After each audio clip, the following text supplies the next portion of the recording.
अस्सलाम वालेकुम मेरे दोस्तों, मेरे भाइयों। मैं हूं डॉक्टर अरशद बलोच।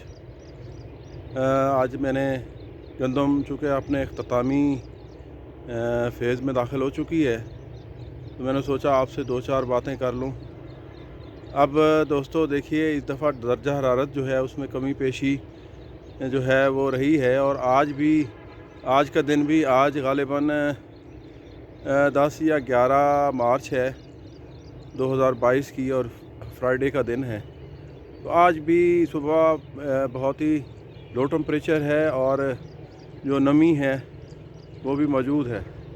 तो असूली तौर पे हमारी गंदम को टर्मिनेशन की तरफ जाना चाहिए, बट ये जो सुबह का लो टेम्परेचर है तो उसको टर्मिनेशन की तरफ जाने में थोड़ा सा परेशानी हो रही है। लश ग्रीन है इसी वजह से, और इसकी और वजह ये भी है दोस्तों, पानी बहुत लगा रहे हैं मेरे दोस्त। कल मैंने चोलिस्तान का एरिया विज़िट किया, तो उसमें बहुत सारी मुझे 90% क्रॉप्स जो हैं वो गिरी हुई मिली हैं।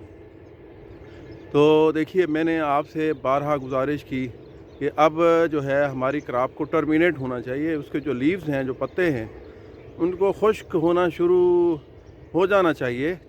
बट आप पानी लगा रहे हैं तो वो बजाय इसके टर्मिनेशन के वो थोड़ा सा वेजिटेटिव हो रही है। एक लो टेम्परेचर है तो वो थोड़ा सा अपनी ज़िंदगी, अपनी जो अपनी उसकी ग्रीननेस है उसको बढ़ाने के चक्कर में है। रस्ट जो है इस स्टेज पे बहुत ही ज़्यादा है, बट आपको परेशान होने की कतई ज़रूरत नहीं है। उसकी वजह यह है कि इस स्टेज पे दोनों गंदम और रस्ट अपनी बका के अगले मरहले में दाखिल होने पे ज़ोर दे रही हैं, क्योंकि गंदम पे जो ऑटो इन्फेक्शन साइकिल हुए येलो रस्ट के या ब्राउन रस्ट के, वो अब अपनी अगली फ़ेज़ में दाखिल होंगे, और उसके लिए उन्हें दोनों को हाई टेम्परेचर चाहिए। और अगर इस स्टेज पे आपके पत्तों पे आई हुई भी है तो ये बिल्कुल मुस्बत है और बेनिफिशियल है और फ़ायदेमंद है, क्योंकि ये पत्तों को जो है ख़त्म करेगी, और नेचुरली हमें हाई टेम्परेचर चाहिए ताकि पत्ते हमारे सूख जाएं। तो ये हमारे लिए एक फ़ायदेमंद काम कर रही है। और जो हमारा प्लांट है वो तो खैर अपनी ग्रेन बनाने के चक्कर में है, और उसके लिए सुपर फूड अवेलेबल है, वो अपने तन्ने से ले रहा है, और बिल्कुल जो है 2 हफ़्ते 2.5 हफ़्ते ज़्यादा से ज़्यादा इसे चाहिए।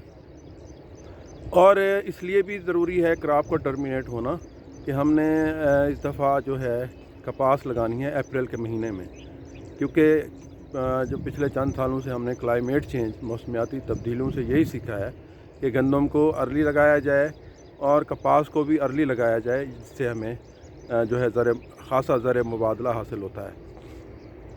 तो मेरे एक दोस्त का सवाल था कि इस दफ़ा गंदम बहुत कम एरिया पे लगी है, तो आप की राय क्या है इस हवाले से, क्योंकि जो गंदम की जो फूड की शार्टेज है उसका मसला जो है हमें दरपेश है। देखिए दोस्तों, इस दफ़ा अनरिपोर्टेड एरिया, ख़ास तौर पे चोलिस्तान पे मैंने देखा है, चूँकि मैं हर साल पिछले सालों से जा रहा हूँ, कई सालों से जा रहा हूँ, तो चोलिस्तान के इलाके पे ख़ास तौर पे मेरा फोकस है, और वहाँ मैं हर साल देखता था कि एक वीराना होता था।